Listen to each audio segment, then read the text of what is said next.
them to flee and to get out of the medical complex there. And this is one of the last two remaining hospitals that are still operating in the city of Khan Yunis. And this is completely will add extra more pressure on the ability of medical teams and medical sector to keep operating amid the ongoing Israeli military offensive on the territory, and especially on Khan Yunis city.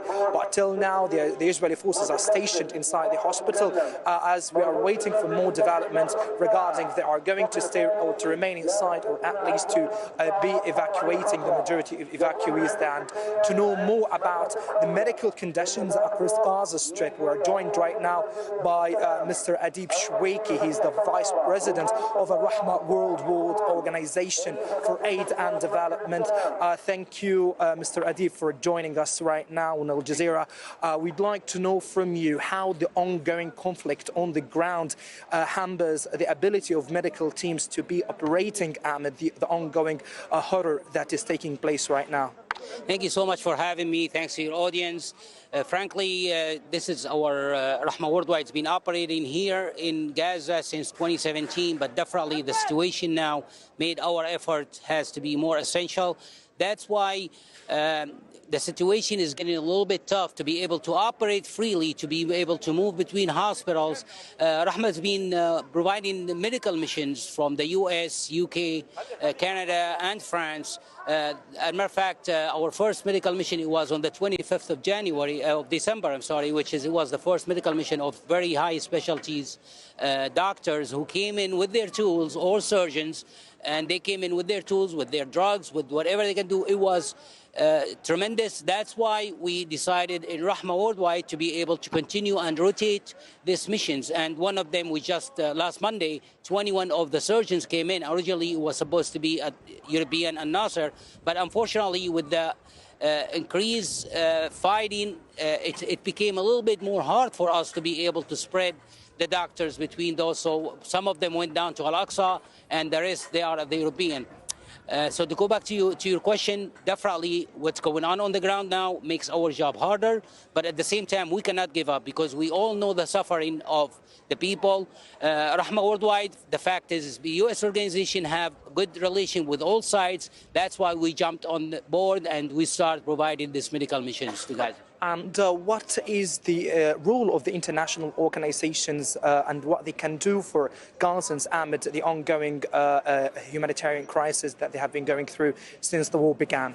I think the duty of each and every INGO, whether, all over the world, to be able to come here and help. I mean, after 120 days, the medical staff in all the hospitals, they got so tired. Some of them, they had lost their homes. Some of them, they had lost their families. Therefore, they need our help.